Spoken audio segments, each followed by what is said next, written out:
ఓర్చా ఇది భారతదేశంలో hidden diamond, దాగి ఉన్న వజ్రం. రాముడు త్రేతాయుగంలో అయోధ్యను పరిపాలించాడని మనందరికీ తెలుసు. కానీ కలియుగంలో రాముడు ఇప్పటికీ పరిపాలిస్తున్న ప్రాంతమే ఈ ఓర్చా. అందుకే ఇక్కడ పోలీసులు కూడా డ్యూటీలకు వెళ్లే ముందు ఈ రాజుకు చెప్పి సాయంత్రం మళ్ళీ రాజుకు అంటే రాముడికి వందనాలు చేస్తూ తుపాకీలతో గార్డ్ ఆఫ్ హానర్ సమర్పిస్తారు.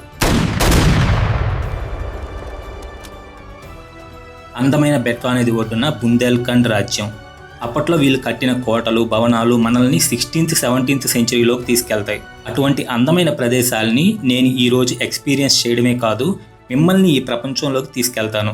ఇకేమాత్రం లేట్ చేయకుండా వీడియోలోకి వెళ్ళిపోదాం రండి. ఓర్చా మధ్యప్రదేశ్, ఉత్తరప్రదేశ్కి బార్డర్ ఏరియాలో ఉంటుంది. ఝాన్సీకి కేవలం 17 కిలోమీటర్ల దూరంలో ఉంటుంది. ఒకవేళ ట్రైన్లో రావాలనుకుంటే తెలుగు రాష్ట్రాల నుంచి ఝాన్సీకి డైరెక్ట్ ట్రైన్స్ ఉన్నాయి. ట్రైన్ డీటెయిల్స్ అన్ని డిస్క్రిప్షన్లో ఇస్తాను, ఒకసారి చూడండి. ఫ్లైట్లో రావాలనుకునే వాళ్ళకి దగ్గరగా ఉన్న ఎయిర్పోర్ట్ గ్వాలియర్ ఎయిర్పోర్ట్. నేను ఇప్పుడు ఝాన్సీ రైల్వే స్టేషన్ దగ్గర ఉన్నాను. ఇక్కడి నుంచి ఫస్ట్ 3 కిలోమీటర్స్ దూరంలో ఉన్న ఝాన్సీ బస్టాండ్కి వెళ్తున్నాను. బస్టాండ్ దగ్గర షేర్డ్ ఆటోస్ చాలా ఉంటాయి. ఆటో ఎక్కేసాను, మన ప్రయాణం స్టార్ట్ అయింది.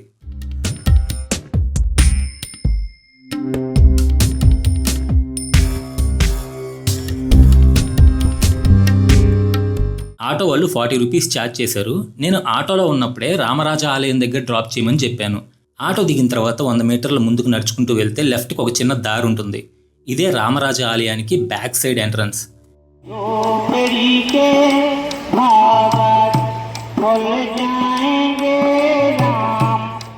ఎంట్రన్స్ దాటుకొని ముందుకు వెళ్తే 2 అద్భుతమైన ఆలయాలు. 1 రామరాజ ఆలయం, 2 ఆర్కిటెక్చరల్ మార్వెల్ చతుర్భుజ ఆలయం. ఈ ఆలయాలు మధ్యాహ్నం 12 కల్లా క్లోజ్ చేస్తారు. సో మార్నింగే ప్లాన్ చేసుకోవాలి. తిరిగి ఈవినింగ్ 5కి ఓపెన్ చేస్తారనమాట. మనకి ఎదురుగా కనిపిస్తుందే రామరాజ దేవాలయం. ఈ ఆలయంని 16వ శతాబ్దంలో ఓర్చాని పాలిస్తున్న మధుకర్ష అనే రాజు నిర్మించాడు. నిజానికి ఇది ముందు మధుకర్ష భార్య అయిన రాణి గణేష్ కున్వరి కోసం కట్టించిన రాణి మహల్. మధుకర్ష చాలా గొప్ప కృష్ణ భక్తుడు. కానీ రాణి గణేష్ కున్వరి శ్రీరాముడికి పరమ భక్తురాలు. ఒకరోజు రాణి అయోధ్య వెళ్లాలనుకున్నారు. రాణి అయోధ్య చేరుకొని శ్రీరాముడి దర్శనం కోసం కఠినమైన తపస్సు చేశారు. శ్రీరాముడు ఒక బాలుడి రూపంలో ఆమెకి దర్శనమిచ్చి వరం కోరుకోమని అడిగితే రాణి రాముణ్ణి అతని వెంట ఓర్చా రావాలని అడిగారు. రాముడు అందుకు ఒప్పుకున్నాడు. కానీ 3 షరతులు పెట్టారట. ఇదంతా ఎవరో రాసిన రాతలు కావు, రాణినే అందరికీ చెప్పిన మాటలు. ఆ 3 షరతులు ఏంటంటే, అయోధ్య నుంచి ఓర్చాకు పుష్ప నక్షత్రంలోనే ప్రయాణం చేయాలి. ఓర్చాకు చేరుకున్న తర్వాత రాముడే ఆ రాజ్యానికి రాజుగా ఉండాలి. రాణి రాముడి విగ్రహాన్ని ఎక్కడైతే మొదటిసారిగా కింద ఉంచుతారో అదే రాముడి శాశ్వత నివాస స్థానం అవుతుందని ఈ 3 కండిషన్స్ పెట్టారు. రాణి ఓర్చాకి రాముడి విగ్రహంతో చేరుకున్న తర్వాత ఒక పెద్ద ఆలయం కట్టాలని చతుర్భుజ ఆలయం పనులు ప్రారంభించారు. చతుర్భుజ ఆలయం రెడీ అయ్యేలోపు రాణి అలిసిపోయి రాముడి విగ్రహాన్ని ఆమె ఉన్న రాజభవనంలోనే కింద పెట్టేసింది. తరువాత చతుర్భుజ ఆలయం పూర్తయింది. అప్పుడు రాముడి విగ్రహాన్ని చతుర్భుజ ఆలయంలో ప్రతిష్ఠించాలని ప్రయత్నిస్తే ఆ విగ్రహం అక్కడి నుంచి కదలలేదు. రాణికి 3వ షరతు గుర్తొచ్చి ఆమె ఉన్న రాణి మహల్నే రామరాజ ఆలయంగా మార్చేసి బయటకు వచ్చేసింది. అలాగే రాముడు రాణికి పెట్టిన 2వ షరతు ప్రకారం ఇక్కడ రాముణ్ణి రాజులాగా ప్రజలు, అధికారులు అందరూ గౌరవిస్తారు. రాజా రామచంద్రుడికి గార్డ్ ఆఫ్ హానర్.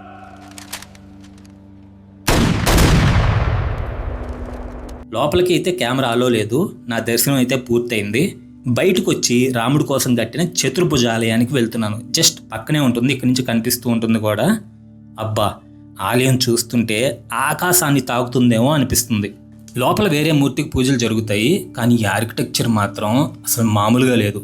చూస్తుంటే ఏదో పాతకాలం నాటి ఆలయాలు, అంటే మొఘలులు కూల్చక ముందు ఏ ఆలయాలు అయితే ఉండేటియో ఇలాగే ఉండేటివా అని అనిపించింది.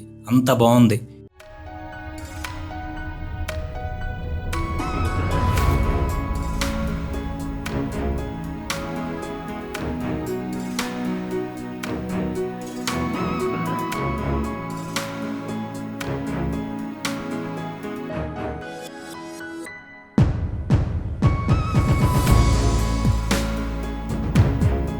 ఈ ఆలయం పైనుంచి వ్యూ అయితే మాత్రం చాలా బాగుంది. ఇక్కడ మొత్తం ఊరు కనిపిస్తుంది కదా. ఈ ఊరు కూడా ఏదో ఇప్పుడు మన ఊరులా లేదు, రాజుల కాలం నాటి ఊరులా ఉంది.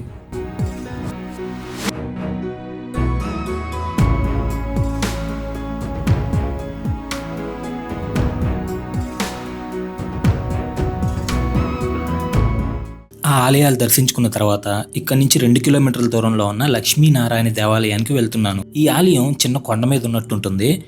ఇదే లక్ష్మీనారాయణ దేవాలయం. బయట నుంచి ఆలయం చూడండి ఎంత అందంగా ఉందో. ఓర్చాలో ఆల్మోస్ట్ అన్ని మాన్యుమెంట్స్ కలిపి మనం ఎంట్రీ టికెట్ తీసుకోవాల్సి ఉంటుంది. ఆన్లైన్లో కూడా మనం ఈ టికెట్ని పర్చేస్ చేయొచ్చు. ఒక్క దగ్గర 50 రూపాయలు పెట్టి టికెట్ తీసుకుంటే చాలు. అన్ని కోటలు, భవనాలు ఆ టికెట్తోనే చూడొచ్చు. నేను ఆన్లైన్లో టికెట్ తీసుకున్నాను. పదండి కోటలా ఉన్న ఈ దేవాలయాన్ని చూసొద్దాం. ఇక్కడ ఒకప్పుడు బంగారు విగ్రహం ఉండేదంట. శత్రువులు కంటపడకుండా ఆ విగ్రహం మాయమైందని, లేదా ఆ విగ్రహాన్ని ఎక్కడో దాచిపెట్టి మళ్ళీ ప్రతిష్ఠించలేదని చెప్తారు. ఈ దేవాలయాన్ని 1622లో రాజా బీర్ సింగ్ కట్టించారు. ఇది కేవలం దేవాలయం మాత్రమే కాదు, కోట కూడా. ఎందుకంటే ఈ ఆలయాన్ని ఎవరైనా కూల్చడానికి వస్తే వాళ్ళతో యుద్ధం చేయడానికి అనుగుణంగా ఈ ఆలయం కట్టించారు. ఇక్కడ ఉన్న పెయింటింగ్స్ అయితే నెక్స్ట్ లెవెల్.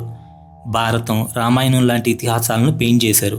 అంతేకాదు సిపాయిల తిరుగుబాటు, అనేక యుద్ధాల పెయింటింగ్స్ కూడా ఇక్కడ ఉన్నాయి. పైనున్న ఫ్లోర్కి వెళ్తే అచ్చం కోటలాగే ఉంది.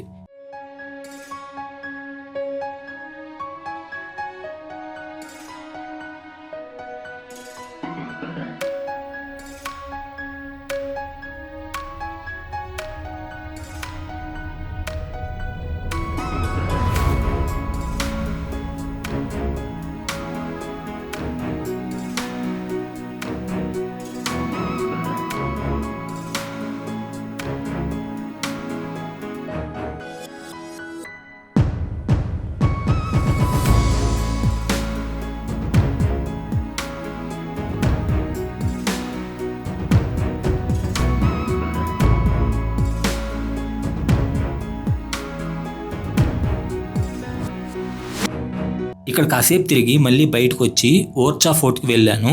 వెళ్ళే దారిలో ఒక బ్రిడ్జ్ ఉంది. ఆ బ్రిడ్జ్ మీద నుంచి కోటను చూస్తుంటే మరో ప్రపంచంలోకి వెళ్తున్న ఫీల్ కలిగింది. ఇదే ఫోర్ట్ ఎంట్రన్స్. లోపలికి రాగానే మనకి మ్యాప్ కనిపిస్తుంది. మనం బెట్వా రివర్ దగ్గర ఉన్న మాన్యుమెంట్స్ తప్పిస్తే మిగతావన్నీ ఈ ఫోర్ట్లోనే ఉంటాయి. ఈ ఫోర్ట్లో మనం చూడబోయే ఫస్ట్ ప్లేస్ రాజ్మహల్. నేను లక్ష్మీనారాయణ టెంపుల్ దగ్గర తీసుకున్న ఆన్లైన్ టికెట్ ఇక్కడ చూపించాను. సరే, ఇప్పుడు మనం లోపలికి వెళ్దాం పదండి. చాలా విశాలమైన మహల్, చాలా బాగుంది. ఇక్కడ రాజులు, మంత్రులు చర్చించుకునేందుకు చాలా బాగా అరేంజ్ చేసుకున్నారు. మహల్ పైకి వెళ్తే ఒకవైపు వచ్చేసి చతుర్భుజ ఆలయం కనిపిస్తుంది. ఇంకోవైపు చూస్తే జహంగీర్ మహల్ కనిపిస్తుంది. వ్యూ అయితే మాత్రం అద్దిరిపోయింది. చెప్పడం మర్చిపోయాను, ఇక్కడ చాలా సినిమా షూటింగ్స్ జరుగుతాయి. మణిరత్నం గారి పొన్నియిన్ సెల్వన్ 2 కూడా ఇక్కడ కొంత పార్ట్ షూట్ చేశారట.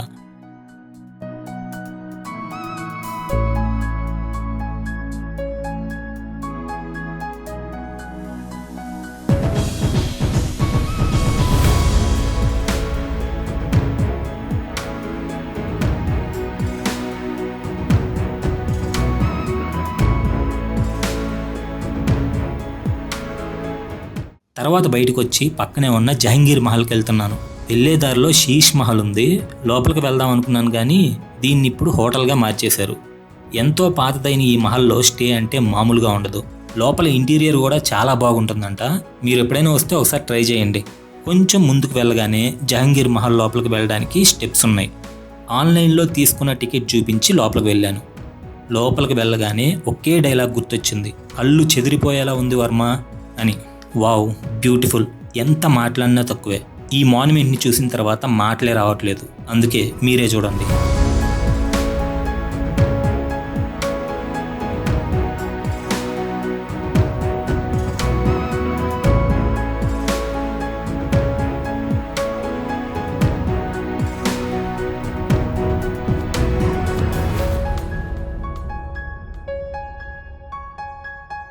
ఇక్కడ నైట్ లైట్ షో కూడా ఉంటుందంట. కాకపోతే నేనైతే నైట్ వరకు ఉండట్లేదు.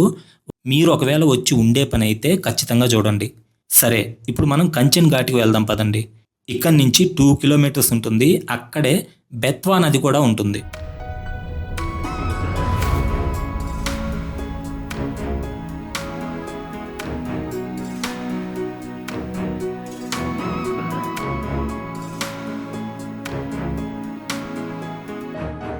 ఇదే కంచన్ ఘాట్. కరెక్ట్గా ఈవినింగ్ వచ్చానండి. ఎంతో ప్రశాంతంగా ఉంది ఈ ప్లేస్. ఈ నదికి అవతల వైపు నేషనల్ పార్క్ కూడా ఉంటుంది. ఒకవేళ మీకు టైం ఉంటే వెళ్ళి విజిట్ చేయండి. ఈ నది ఒడ్డున రాయల్ ఛత్రీస్ ఉంటాయి. ఇవి 14 మంది బుందేలా రాజుల స్మారక చిహ్నాలు, అంటే సమాధులు కాదు. వారిని దహనం చేసిన చోట వారి వీరత్వానికి గుర్తుగా ఈ 14 ఛత్రీలను నిర్మించారు. వీటిని రాయల్ ఛత్రీస్ అని అంటారు. ఒకదానికి సంబంధం లేదు, డిఫరెంట్గా ఉన్నాయి అన్ని. అప్పుడప్పుడు ఇక్కడ కొన్ని కల్చరల్ ఈవెంట్స్ కూడా జరుగుతాయంట. చాలా బాగుంది కదా ఈ ప్లేస్.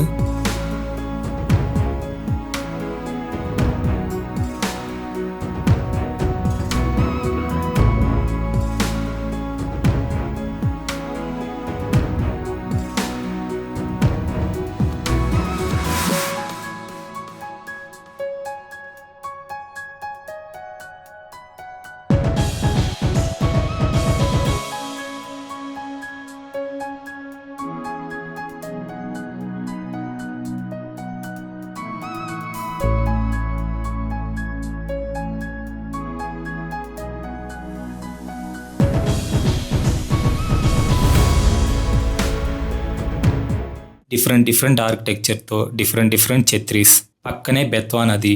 వావ్. ఫైనల్గా నేను చెప్పేది ఏంటంటే, మీరు డిఫరెంట్గా మంచి ఫొటోస్ అండ్ బెటర్ ఎక్స్పీరియన్స్ కావాలంటే ఈ ఓర్చాని విజిట్ చేయండి. రాముడు రాజుగా పాలిస్తున్న ఈ ఒక్క ప్రదేశాన్ని, రామరాజ్యాన్ని వచ్చి కల్లారా చూడండి. మీరు అస్సలు డిసప్పాయింట్ అవ్వరు. ఈ వీడియో మీకు నచ్చిందని అనుకుంటున్నాను. నచ్చినట్లయితే లైక్ చేయండి, మీ ఫ్యామిలీకి ఫ్రెండ్స్కి షేర్ చేయండి. ఖచ్చితంగా మన ఛానల్ని సబ్స్క్రైబ్ చేసుకోండి. ఇలాంటి వీడియోస్ కంటిన్యూస్గా వస్తూనే ఉంటాయి. వేరే ఇంట్రెస్టింగ్ వీడియోలో మళ్ళీ కలుద్దాం. జై శ్రీరామ్.